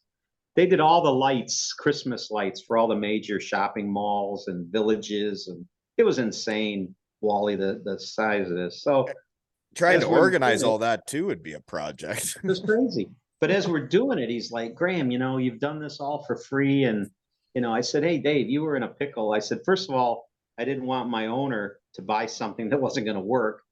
He goes, well, you were honest with me, telling me, and showed him a lot of stuff. Long story short, I says, the one thing you're going to get from me till the day I die is unlimited sauce and food from Sweet Baby Ray's. So Evan's been out there. Food's damn good. So whenever I have a golf event or I do anything, he just gives me cases of sauce and we bring it out. So I love the sauce. The sauce is fantastic. We'll do that for you guys if you put the golf event on. Well, I did pass up on the Saturday. That was by option. So I told them, I said, I'm going to take this summer off because I got a few things on the go coming up, we'll say. And I can't do everything. So come back in 24. I'm going to book a day and I'm going to let everybody know, plan your gosh darn summer around it. But this day it's happening. And we're going to pack a golf course. I don't want to do it half full where I've already haven't told anybody about anything for the summer. People stuff fills up. I'm going to plan it for a year and a half from now, and we're going to run amok. Yeah. I don't want this. What month do you think to do it? It'll be, it'll be the same, hopefully the same weekend that it was the first time, which was right before Matthew Meyer's testimony, the last weekend of June, because nobody's gone back to Germany to run around a track in July yet, which can happen. And everybody should be back from playoffs by the end of June. That's about the only week that there is where hockey players are all at home. Yeah. Not that I know about that stuff. No, never. No. Yeah, I've never ran around a track in Germany in July because it makes so much sense. Didn't ever hurt my knee. Anyways, moving on. Poster picks. Love Sweet Baby Ray's. Shout out to you guys. Good work. Keep it up. I've actually been making beef jerky in the house when we talk about food. And, I could use some Sweet Baby Ray's to make some beef jerky. Moving on. There's a picture of you two with a guy with the water behind you. Looks like a nice coast. Who's the guy in the middle of you? He's a shorter fella. Oh, Uncle Neville. Oh, yeah. My Evan's great uncle, my uncle's my dad's brother. We were in England on the coast doing some fish and chips, I think. Fish and chips are good. Were we Weatherby probably or something like? No. Where were we? Yeah. Okay, this next questions doesn't even matter. I'm moving on from that picture. Go. Next one posted. This is Evan with a sweet stick, sweet skates, and a nice bucket. But Evan, were you Or were you not a huge fan of 101 Dalmatians? Because that was a hell of a sweater. Hell- Obviously, I was a big fan of 101 Dalmatians. I think there's a picture too. I wish we had it. Well, it's like my because you sis- pretend you're like not married now, right? You got to live in with a dog, and it's like you're a romantic. I bet you like the part where they kiss at the end of the spaghetti noodle, right? No, that's Lady and the Tramp. That's not even Oh 101 shoot, really? Dalmatians. Yeah. God. Yeah. Sorry, yeah. I wasn't as big of an enthusiast. I didn't have the sweater. But I think I don't know. I don't want to quote myself on that, but that was the first time I ever skated, wasn't it? That was Thanksgiving at Downers Grove Ice Arena. Yeah. That's my the first sister- time you ever skated. That was Those- the first time, but there's a picture. It couldn't have of my gone well in those skates. No, God. But there's a picture of my sister wearing the same, like my mom dressed me and my sister the same. She had like the girl 101 Dalmatian on her sweater. But like I'm having a great time. In the picture of my sister, she's bawling, crying, like hates it. Holding the boards. Yeah, she hates You just it. need penguins. That's what they do in Wales, right? Or in Oh, the UK. They just we need penguins. We didn't have those back then. They literally No, tossed they you out did. there and be like, good luck. Yeah. Oh, Kevin's yeah. right. It was a school of hard knocks. There was nothing Yeah. to hold on to. You knew you couldn't reach up on the boards because they were too tall. So it's like you're on your own and don't go to the middle because that's where the good figure skaters go and spin around. So if you want to get decapitated, that's where you go. You stay on the side. You toughen it out. Well, you looked like a hockey player. And what's fun is that you remember that's your first time skating and you got the picture. I remember the first day Colby skated and he stood up on his own without me holding on to him. It was a week before his second birthday in the big blue tent. Oh, BBT. Oh yeah. And then you have Nice. those picture, right, of the first time they ever stand up on skates. And Yeah. then you see Yeah. the way they play now. It's like, God, it's pretty weird how Yeah. fast they grow up. Went by fast. Yeah. I still Well, have that Mr. stick and Yeah, the skates. Mr. Glassford that owned the rink. He's another story to tell someday, but he told Evan, "You're not going to play hockey till you learn to skate." So he made Evan get in their skating school for like 2 sessions. But that stick and puck, he ground it down. The puck is like miniature. He grinded it in a He made grinder it smaller. in the Zamboni room and made the stick small. And the bucket that he has on his head was Stan Mikita's. Was it actually? Because- You sent me the email and said Stan Mikita's bucket. You're telling me that was his real helmet? It was his real bucket because Mr. Glassford was from Sarnia, or he's still alive, from Sarnia. And some of the guys from Sarnia, I think Whitey Stapleton or Pitt Martin, anyway, they were with the Hawks then. When he opened these rinks, he needed some silent partners. So Stapleton, I think, and Pitt Martin were silent partners at Downers. Cliff Coral and somebody was a silent partner over at Carroll Stream. He had 2 rinks. Long story short, Carroll Stream went out of business. The Hawks, the guys would go and skate. They never paid the bills. They would use his ice, never pay him. So he would keep Blackhawks would. Yeah, Blackhawk, the players under the auspices of the Blackhawks. So he would keep equipment. And one of the pieces he kept was Makita's bucket. Well, it looked good on you, Evan. It Yeah, did. Yeah, the skill set didn't transfer over, but it was worth a try. Yeah, I thought you turned out all right. Okay. Next picture. Evan is a young buck with a blue headband on, just crushing tacos. Oh yeah, that's my competitive eating picture. So that's like when I got home, I put the picture up right before this of me with the gold helmet crushing some nachos. I saw that. So that was after we won the championship. I did make it home approximately 7 to 8 a.m. when Colby was waking up and decided to get the oven on and make some nachos and hang out with the family with my gold helmet on. Before I walked the dog with my gold helmet on. So anyways, sorry, go ahead. You were crushing tacos, but winning's fun. Yeah, I don't know. I think my mom found that picture a few years ago, and I honestly, That's a great picture. I look at it and I'm like, I don't know why. I'm wearing a sweatband. It looks like you're competitive getting eater. ready to crush tacos. I don't know. I think she found it and like she put it in a frame for me. It's in my room, but I freaking love that picture. Cracks me up just looking at Yeah. it. Cracks me up too. So what's the picture of the car? Because I'm not like very intelligent when it comes to cars. Is that a Mustang or a Camaro?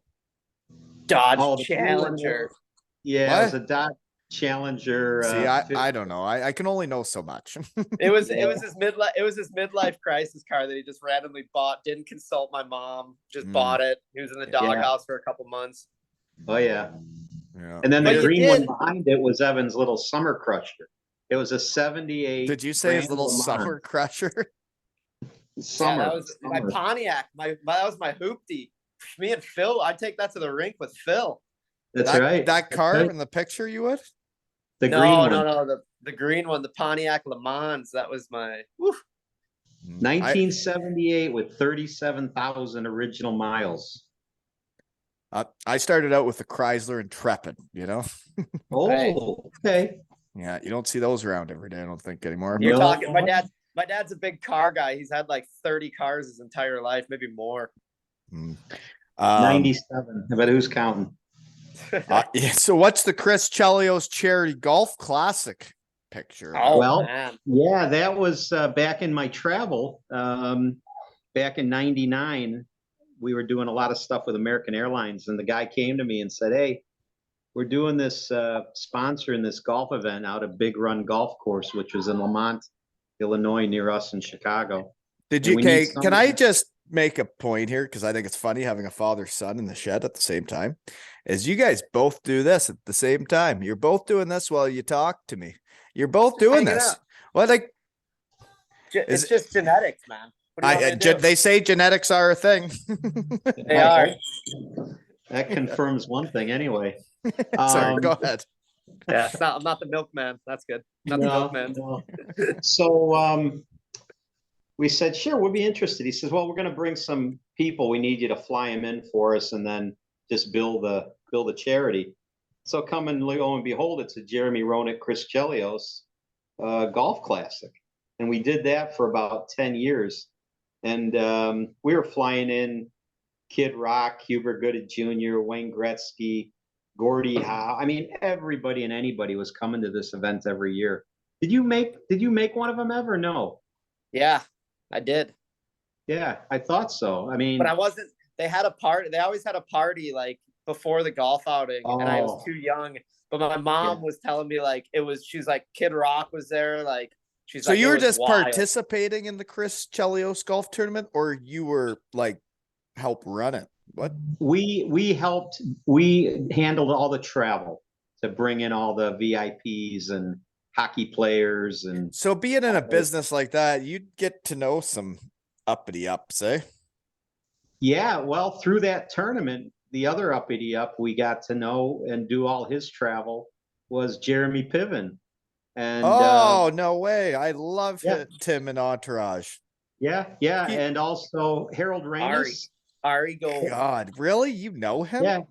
Yeah, Harold Ramis, well, he passed away, but Harold Ramis did Ghostbusters and all that stuff. His production company was just near us in Chicago, so we handled all his travel for his productions, and we went to a few movie filmings. But Jeremy Piven didn't- was incredible. He You're living took- a pretty cool life there. Do you know that? You've done a lot of shit, eh? We could talk Yeah. for a lot longer, I bet. No, we're blessed. We've gone through a lot of different circles, and we've done it for the right reason. We've done it to help other people. Well, and In that's the what I end- find that's what I find interesting about talking around in my shed is like I started this because I wanted to do it for my friends and their families. And oh, hold on. She wants to Oh, talk to we you got again Elf here. on the, Elf Hold on the on. shelf. It's festive. What do we got? We got These are Elf the- on the shelf. Yes. Where were Awesome. they? Where were they this morning? I forget. You don't know what they were doing this morning. You I forgot. do.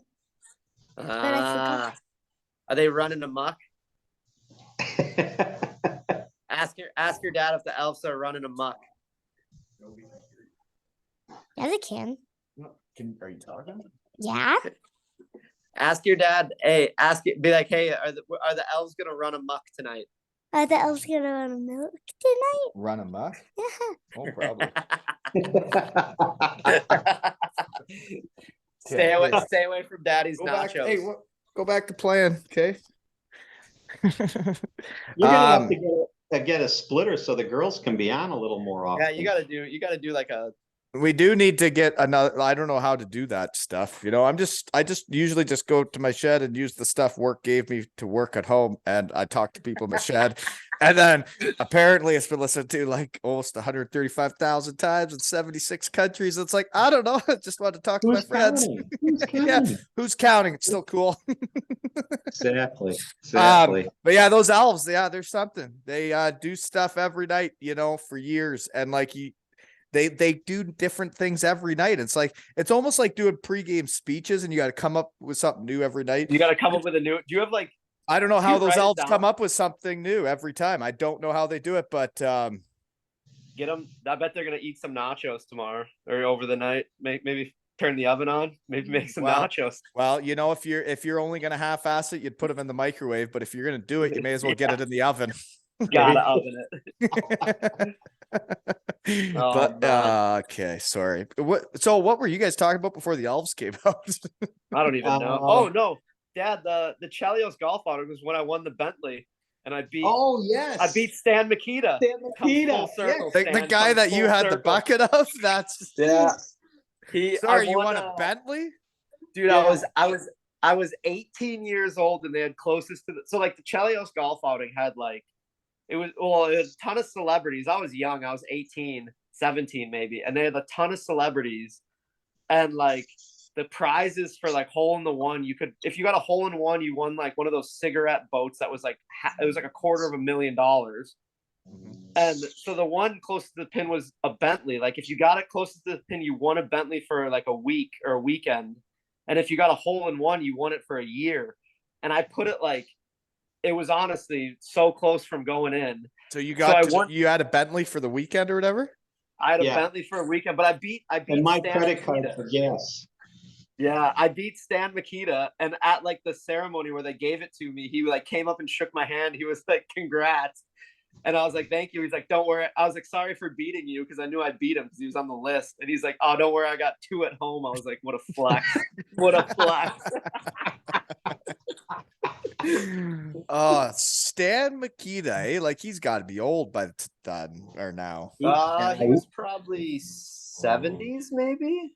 because he Back like then? I remember talking to adults when I was a kid, and like he's one of those players I never saw play, but that like people raved about the way he ran amok, just the way he played the game. He played it. I get from what I understand. He might have been in his 60s then. I don't because him and 60s. like because Bobby Hull was there too. Like Right. Brett Hull And was I've there, met Bobby Hull. Speaking of small worlds, is the one my kid was talking about how he wants to go to an NHL game again, and I'm like, I got to go to one when I was a kid. They're too expensive. I'm like, I got to go to one, and it was against the St. Louis Blues, and Bobby Hull was there to watch his son Brett, and was sitting right behind me. Yeah, He's the old one-timer king. yeah. Those He could Hulls hit seem it. like beauties. His dad would always go to Hawks games, and his dad would be just a character, and he'd be ripping around, signing everything. Oh yeah, living.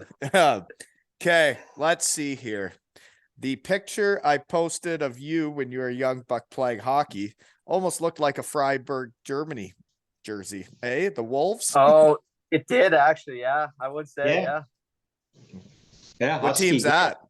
We got a couple of blue bins full of those jerseys. Yeah, they look like Freiburg, Germany. That was the Downers Grove Huskies, then Darien Huskies, and then Romeoville Huskies. We had a couple town changes on that team. We moved around a little bit. So, Graham, before I get into more poster pics, is like this whole raising a kid in minor hockey, the bloodbath, you could call it. It is some confusing shit as a dad, isn't it? Like what you should do. All I know is I know that when you're on my team, you're on my team, and the people that know me like me, and I'm going to be me. And if you don't like me, whatever.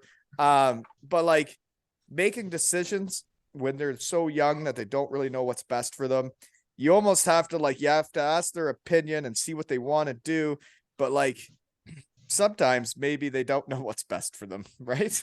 Well, yeah, you know what? Yes and no. Cindy and I were naive. We didn't realize when he was in youth hockey that you had choices, that you could go to another club. We had no clue. We were there solely to support Evan and to see that he had fun. And in And the that, final yeah, and that's analysis- exactly what you just said there is exactly what I said to my son. So I did get the coaching gig and I said, dude, I'm like, I did that because I wanted to start my own culture and start it my own way. I'm like, I didn't get it. I'm like, what do you want to do? I'm like, do you want to go AAA or do you want to play at home next year with your buddies? Because it's 2 ages together here. You'd play with older kids anyway, so it's going to be hard. So I'm like, it's up to you. I'm just here to support you. I don't care. I'm like, if you want to play at home, I'll try and coach. If you want to play AAA, I'll try and be the assistant coach or not help at all. I don't care. I'm just here to help you, but Yep. I'm here to help the coach if they want to, right? Yeah, well, Just in to the- let in you the- know, I played professional hockey. And I got a few friends in the hockey world, if you haven't noticed, yeah, that well, maybe can help the kids. yeah, I could tell you a few stories about that and our endeavors as coaches, but with Evan, it was always about, to have fun. And so we would say, Yes. here's the thing at AA in the States. Most of the clubs have a gold, silver, and a bronze level at every age. Back when he was playing, there were so many kids playing hockey. It's lightened up a little bit because of the cost. But Evan would just have fun, and he wanted to play with his friends. He had certain kids that he enjoyed, but early on, a lot of his friends were making the silver, the gold, and he was stuck on bronze. And he didn't let that bother him. And He's there probably was one showing up with that season- Dalmatian sweater on. That's not going to help in Oh. tryouts. It's a little Probably. intimidating when you walk in the other locker room. But anyway, that just kept going on, and that's what brought him to where he is today. Because Oh yeah. he went through college, and you think the NCAA D1 is the best thing since sliced bread. He didn't have that kind of experience to where at the end of it, he was burnt out. And Cindy and I were just like, hey, we were on the golf course, and he was getting contacted by what's his name, Chalmers, because he was an agent looking for European players. And I go, so you got something? He says, nah. He says, I'm going to give Europe a shot and see how I like it, and blah blah blah. And the thing is, he ends up going to a team that has an outdoor rink, has trees around it, and it's a pro experience, and he has a blast. Yeah. And the rest is history. Well, So- and then he not that I know what I'm talking about. What did you play? Forward or defense in college, Evan? Defense. Like when you get to pro, you didn't know exactly who you were as a player, I didn't think, until you get to the Hairtals, you're finding your score and touch, and you realize how much fun it is to score and run mucks. And then it changes who you are. And it's like, I talked to parents around town here, right? So the kids I coached last year, some of them made the rep team this year, some of them didn't. And like, when I talked to them, and like I talked to them now months into the season, and they were so brokenhearted, or the kid was, that he didn't make the rep team. I'm like, Right. his season is going to be so much better when he's the guy, when he gets the puck, when he's out there in every critical situation. That is when hockey's the funnest. When you're the extra guy getting no shifts and you're just there to support, it's I don't know. It takes special people to do that. But you 'Cause I don't want know to. what, Wally, as a kid, there shouldn't be a kid in that situation. No. roll your Everybody line- should be part of the team. When you're on the team to start that season, you should be on that Bingo. team, and Bingo. that coach should help you get as much better as they can. It's the coach's job to help that kid get to the next level. Oh yeah, no, and And think about how much fun the girls are having. Like, you don't have that, and the girls are running amok, having a great time. oh man, Yeah. it's been as heartwarming as it can get. Like some of the stories that I like that happen during game. There's so much funny stuff that happens that I try to remember to talk on here about it, but it's just incredible. Like Yep. every game is a roller coaster. Awesome. Oh, yeah. I So- can imagine. There's one girl now that, so we're playing 4-4 and they come off and she'll like, okay, group talk. She gets the 4 girls together and she makes Love plans it. of like what we're gonna do next shift. She's like, okay, Yes. so I'm gonna go over here, and then you're gonna go over there, and then you go to the Yes. net, and it's hilarious. It would have been better. It would be, the only thing better is if she's like, hey, Wally, give me that board. And she just starts drawing on it. I would lose it if she just took your board from you and started drawing diagrams. Mosey, I don't have a board. You don't have a board? I don't have a board. Uh-oh. Dad, send him a board. Like you. I'll I- send it. I got a few in the box. They gave me one. I left it in the locker. Oh, okay. I don't need it yet. We're not there. Okay. We're not there yet. You're not doing like a 2-1-2 or like a 1-2-2. Like we got no neutral zone. What do we got? We go out there, run them up. Yeah, I think when the daughter there's 2 face-offs a game, and all the gals want to get to do that. So that's pretty taxing as a coach, trying to just figure out who There we gets to go. take the face-off. Love that. Yeah. Love No, that. but basically, actually, what I say, speaking of pickleball, is I tell them that like when we don't have the puck, get back to our house, get in the Yep. kitchen, because nobody cooks pancakes in our kitchen. And I say, if there's someone trying to cook pancakes in our kitchen, you get that shit out of here. I love that. Just Good send them. analogy. Just pass. Just And they pass do. the They get back house to. and- Oh yeah, yeah. It's like the Daytona Beach Bombers from back in like 2007 era. pass Just get in house front of the and they gotta goalie, go through- old man defense, stay in front of them.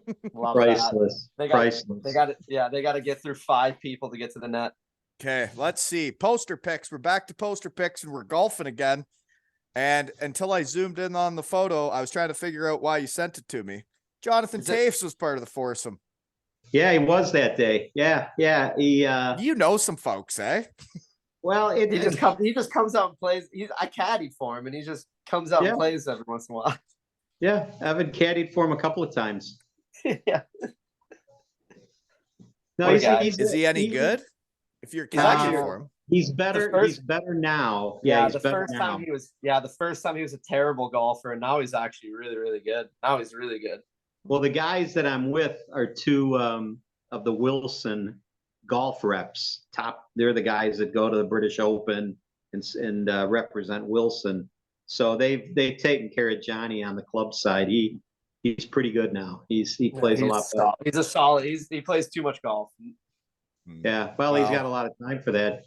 That day he showed up with a brown bag with 6 brown boxes in it with all these dietary foods. He eats unbelievable. When you get All- paid, All like that. those guys that have that much money that pay for a guy to make all their meals and then just heat it up. It's like, you know Unbelievable. what? The rest of us are actually having to do shit. Yeah.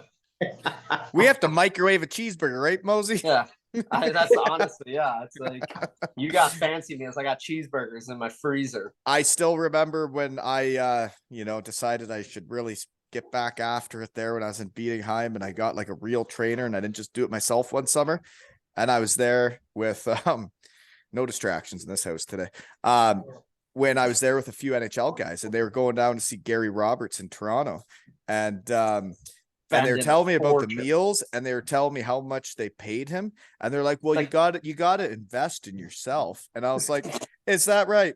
I'm like, I well, gotta invest in my children. in the second league in Germany, I ain't investing shit. I'm just living. So Oh yeah, I ain't going, nobody's packaging my meals, and I'll cook them myself. Thanks. dude. They'll pay that guy like 20 grand for the summer. I'm like, 20 what? grand for a summer, and they just go there and work out and get food. Yeah, but they're That like, guy's got they're them like, yeah, drinking the potion, man. yeah, they're like, oh, it's worth it though. We get all our shakes made for us. I was like, I'll make your shakes for 20 Yeah, grand. Are You know kidding they me? sell I'll make- blenders in every store. Yeah, he's like, I'll make your shakes. Yeah. Tell me what to put in and I'll spin that shit up. Yeah. But yeah, no. I did invest in the trainer that summer, which was a big expenditure. And he was just like the small fry. And I was like, oh, you got me in shape and I scored more goals for a while. That's cool. And then the next summer, he's like, this is the price for this summer. I was like, back to doing it Nah, myself. I'm good. I'm good. Thanks for Yeah. that 1 year. I basically scored the same amount anyways. We're good. Yeah, see, Back It's to all on in my your own. head. Yeah. Yeah, all in your But head. they do help though. They do help, right? They do. Mhm. But they Okay, just there's cost another a lot. poster pic you sent, Graham. Stop playing with your tallywhacker down there, Evan. I'll put you in a hot dog No. suit. I'm literally just found like on my microwave. I was just because I'm standing. Hold on, see if I can flip my flip your camera here.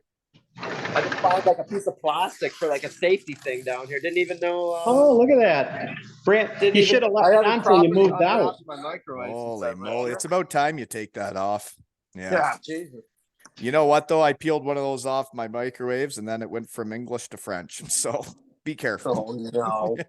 Anywho, there is a poster pic of you about 3 to 4 years old playing road hockey. And you know what? I can tell how people play hockey based off pictures. And that picture of you at 3 to 4 years old, I could tell you have a high motor out there. You are giving her. I don't. I don't. You could ask my mom, but I'm pretty sure I never really had an off switch, which I don't have an off switch now, so I feel bad. They say for her that a few people have told me you talk too much in the locker room. Did you know that? Yeah, everybody says that about me, which I don't even care. What a mess. Yeah, be yourself. Either my is he still at a golf course? Where is he? He's in his kitchen, but either he's taking a piss or he's. You're telling me their house is on the golf course? Yeah, it's on. It's literally on hole 7 of the golf course. So that was just the cart girl driving by, and he's at his house. Yeah, he was in the back. He was in the backyard, and like that cart drink girl was just ripping by. Now it makes sense. I thought he was like near the clubhouse. He's at his house. No, he's like on. That's where they live. He said he's got a tea time today, or he's got pickleball today. So the life of Graham Boney. Better wrap it up soon then if he's got to play pickleball and golf, right? Tough day. Yeah. Tough day for the Graham Boney. Yeah. Okay, Graham, you have a good. Where the hell did you just come from? I think he just took a leak. Graham, you back? I got a question for you. Plumbing still works. Good. So the picture of your son playing for Team Great Britain, and you're from England, so that must have been a pretty cool day to go there and see your son play for the country you were born, right? Or whatever. It was amazing. Yeah, it was pretty special, and yeah, it was. It still is. I mean, whenever somebody can play for their country, and being a duel like he is, it's pretty special. Well, I find it interesting chatting around the shed is because some people say it should be just guys that are from where, like, born there or whatever. And it's like, well, you are from there. You immigrated to the US. Like, you got your passport. So like, what do they want? Yeah, what more do you want? Wally, to be candid, if Great Britain doesn't get its you-know-what out of its you-know-what, they're never gonna, you can get up to the top division, but you're never gonna stay there. Because every other Olympic team has people on that team that are not necessarily from that country, but they carry the passport. But they carry the passport. They're also like, for Evan, like, he's very passionate about playing for them. Like, it's a long grind of a season, and then you want to go do that voluntarily and play for the country where your old man was born and like started. When did you move to the US? How old were you? The first time we came to the States, I was 2, and we went back in the 60s for a couple of years, and then came back when I was in 8th grade.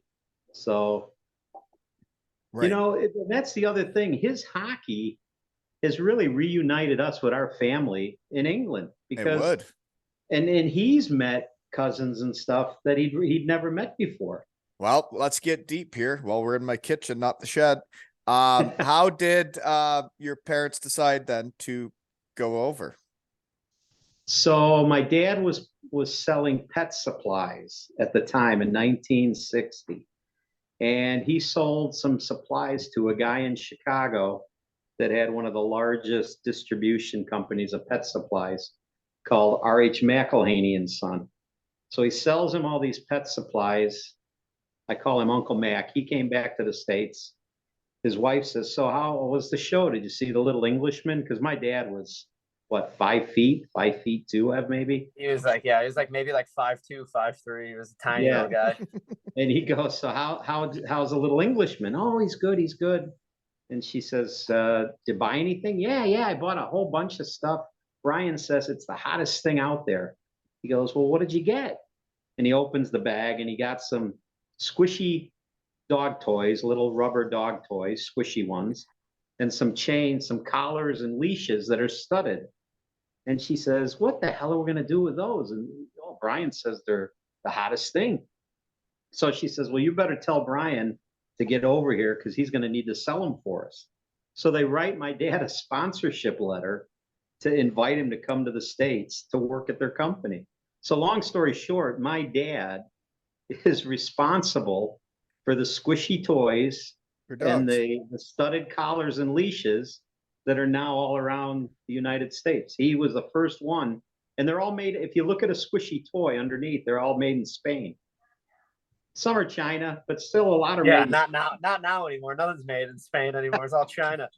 So that brought my mom and dad over. Yeah, a job to sell pet supplies. Well, that's really cool. There's always a story, right? Yeah.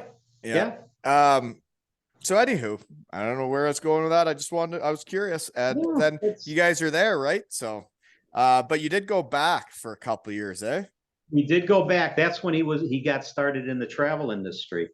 And also, was that heritage? That's from your old man, passed that down to you, the travel thing? Yeah, he was working for a company that we used to go play cricket every Sunday in Winnetka, Illinois. It was like the old Pats would get together on a Sunday, all the British contingent, and we'd play cricket in Winnetka. And he met this guy that was with TWA, and he says, hey, I'm going to start my own agency. Would you like to get involved with me? Well, my dad was always traveling, selling, and this guy thought my dad was in travel because he was always traveling. So he says, no, I'll get involved with you. So back in the late 60s, my dad we went back to England, and he opened an office on Buckingham Palace Road, not far from the palace. Because in those days, when you traveled to Europe, it was like, if it's Tuesday, it must be Belgium. So everybody flew into London, got on a bus, and then scattered all around Europe. You didn't have all these connecting flights from London to here and there. It was all by motor coach. You take the hovercraft over the channel and la, la, la. So he did that for a couple of years, and then we came back, and he decided, you know what, I'm making money for all these other guys. I'm going to start my own company. So in 76, we started World Group Travel, and unfortunately, I closed it just before the pandemic. Mm-hmm. Wow. And here we are. And now the beef shack's running amok, home of the beef. Yeah. My dad was like, do you want to do travel? I said, no.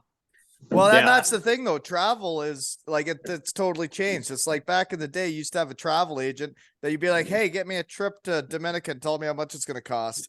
And then they'd make some money off of that. Now everybody just books their own flights and their own hotels, and there's Airbnbs, and the whole thing's changed, right? Exactly. Okay. Next poster pick, winning the playoffs with the Cardiff Devils. Oh yeah. Mm-hmm. Good time. Picture of you two with some other fella again. Who's the other fella? That's my coach. That's my holy moly, here comes the cart girl. Oh, she went by. She's from Wisconsin. Yeah, that was that's my old youth coach who like my dad was coaching with all the time. He'd always come out in playoffs. He came out. Your youth coach came over. What? Your youth coach was in Cardiff to come or Nottingham to see you play? Twice. So him and my dad came out for playoff weekend in Nottingham, and then we won for playoffs, and then they came out. They were like, him and my dad are really good buddies, and so they were like, all right, we'll come out again for when I was in Cardiff keep the good luck rolling, and then we won in Cardiff. Oh, that's cool. It's cool that your youth coach is friends with you like that and comes to get to witness that. Yeah. Mm-hmm. Coach Mike. Mike. Well, there again, he kind of coaches like you do, Brad. He was all about fun. And when he met Evan, he said, the thing I love about Evan is, not necessarily back then he had all those skills, but he said he had a love for the game. He had a passion for the game. Well, and that's what Mike saw. If he had a player that had that, he could coach him. And I'm doing the ages now where I'm just trying to put that in them. Like, they don't, like last year with the little fellas, they had been through COVID and all the baloney. They had never been on a team. They were in under 11 and never been on a team and never played for trophies and never done the deal. And I got to build them from scratch, and I found out that they're all going to play mini hockey all the time. They're playing road hockey. They're playing pond hockey. They're playing hockey. That they liked hockey and they thought hockey was fun. And then it's the same things happening with these girls. It's like after a game that they just only played with 7 players, 4-on-4, Terrific. they end up they ask me for a puck to practice after the game. I'm like, for like what? And it's That's like, awesome. but what's interesting for me is I think it's up to the individual if you want to be good. Like if you think hockey's fun, you're gonna go home and play it and get better. For us, we don't have enough practice in the week to actually get that much better on the ice. They have to go home and practice, and it's up to them. If they want to get better, they will. If they don't think it's fun, they're not going to go home and play it. Right. No, Bingo. exactly. Yep. Anywho, The trouble is their parents get in their heads when they give them the ride home. That's the problem. well, and that's the problem is that you can give them one message and then there's a different message on the way home. Yeah. Yeah. Mhm. Yeah. Next poster pick with mom, the two of you, on a walking street somewhere in Europe. And I just wanted to bring up walking streets because Evan, I think you sent me that one. Walking streets are fantastic where they shut down like a main road and everybody's out eating and drinking and like living life. I think that's fun. Oh yeah, those are the best. The walking streets are the best in Europe. Honestly, The those might be the- foos ganger zones. yeah. And then you got I was gonna say all the bars and stuff. You just sit out there, you could have a coffee, you could have a beer. It doesn't even matter what time of the day. It's anything's acceptable. And it's like everybody got on the boats and headed to North America and said, we got to do decks out the back. We got to have decks out the back. But Europe's doing out on the street out front. And it's like, have you ever been out on the street and watched everybody walk by? People watching is fun. It's the best. That's why, like, honestly, the Europeans, they got the right idea. Like in American stuff, they slam you in the back. You can't watch anything in the front. In the front's where it's at. It's all about the front. It is. Then you get to see everybody. You don't hide us out back just because we're drinking. Right. Right. Okay, next poster pick. You're at an airport with a bunch of hockey bags. I know what that's about, especially when you throw a couple kids in the mix. When I moved back, there is a couple fellas, Deese and Pigs, and a few shed guys drove us to the airport. And I tell you, there had to have been 6 hockey bags full of shit, and then still suitcases of stuff. And I was like, it's time to get home and stay there. Oh yeah. Yeah, that's our annual after Worlds. We'll take whatever Evan doesn't need the rest of the year. We bring it back to the States. And that was just the extra stuff from Evan. Yeah, that's just Evan's stuff with Cindy and his sister Courtney, who was buried in this wagon. We couldn't even see her head. We had bags. Yeah, but you guys took you took like my clothes and my hockey bag that time though. That was the thing, and because I do remember that stuff though. When you're like, I know I'm not, your parents, you got to take this stuff back, or you got to bring this stuff.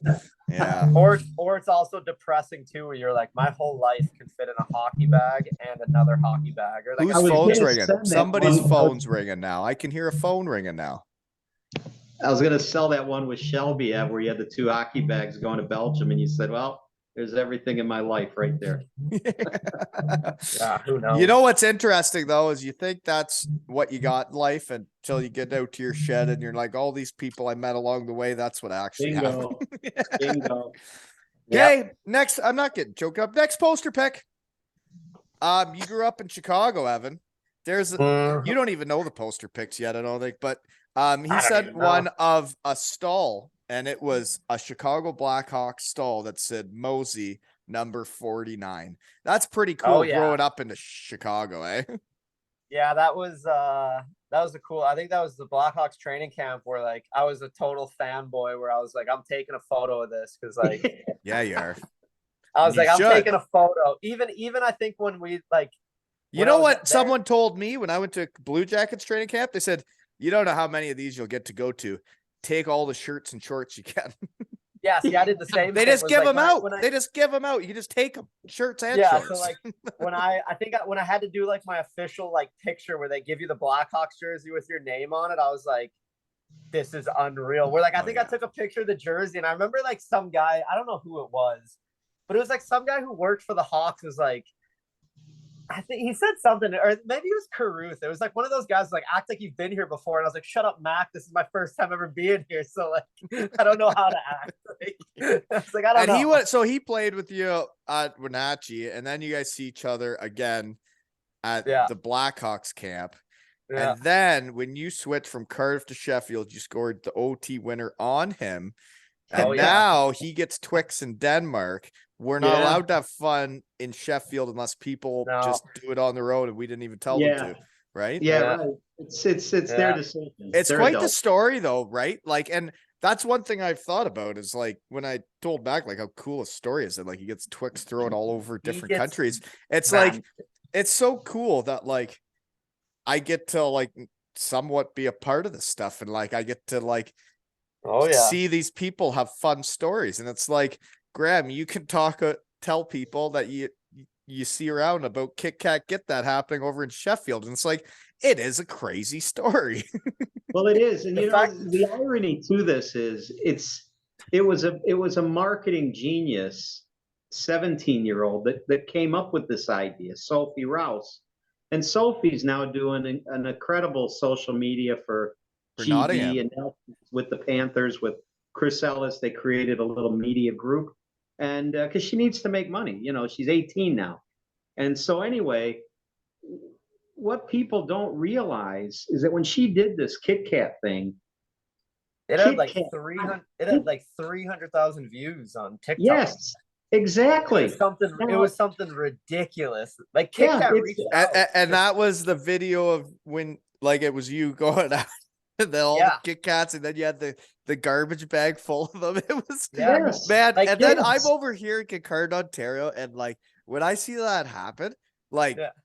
I don't even like it's weird for me because I'm in a little town. It's like I'm not going to tell people about what's going on. I'm not going to tell them that like this just happened Yeah. because they're going to look at me like I got 3 heads. And I'm They like, don't understand. and then I Yeah. just kind of like it happens, and I just kind of like, whoa, that Yeah. was cool. You gotta realize something that we thought about in a shed it actually made it onto the ice, and then a massive chocolate bar company contacted our team for a sponsorship because of what we made in the shed. Because we were Yeah. shooting the breeze in the shed. Yeah. Like, I don't think people realize how ridiculous that is. But they don't realize how ridiculous it is. No. I realize how ridiculous it is because when I thought of doing this, and the first time I walked out to my shed and I just got on my work computer and talked to a guy, and I didn't know what I was doing. I didn't know what was going to happen. I just knew I wanted to do it. And then for the fun things that have happened, like you saw the Twix in Denmark with Matt. Dude, I remember coming on the podcast and being like, oh yeah, they did Twix in Hungary for him. And then it that's got how in we Cardiff. started it. And then we got it to Cardiff. it. And then Yeah. Yeah. it's the whole thing is just It's spread. It's- It is spread to it's different so teams, ridiculous different that it leagues. makes sense, right? It's so Yeah. silly that Yeah. it actually makes sense that this stuff's Yeah. happening. Wild. It It's is wild. honestly Well, you know, wild. Wally, it only confirms what you said and what you preach is people want to have fun. They don't want to damage anything. They don't want to hurt people. But the other thing with this Kit Kat is Kit Kat at the time was coming out with an orange Kit Kat. Oh Now- dear. Does it take a rocket scientist to realize that Sheffield orange and orange Kit Kat kind of go hand in hand? I mean, if I was with the team, I would do everything in my power to create a synergy with Kit Kat.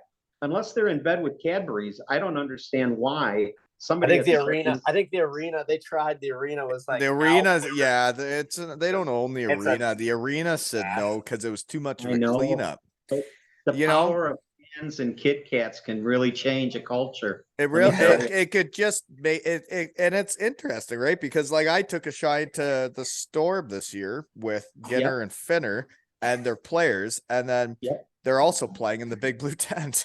And I think it's cool because when I was in Cardiff, I was playing in the Big Blue Tent, and we went on a run and started running amok, and hockey was fun, and everybody had fun. And then to see where they're at now, I thought it was be fun to see what I could make happen in Manchester this year just for fun, right? And Yeah. when I see chocolate getting thrown on the ice on a team I've never played for, like it's crazy.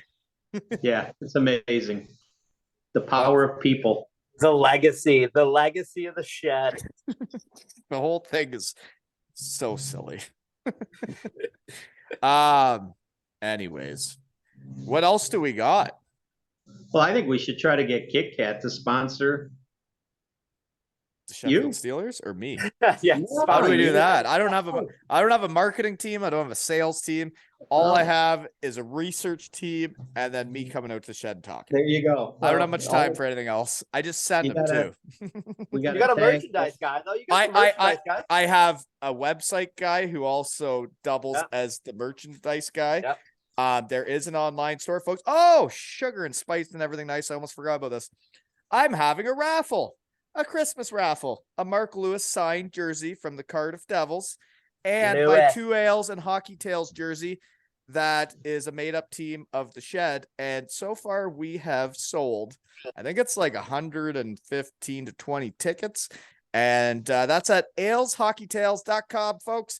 That also has an online store that you can buy fun things, right?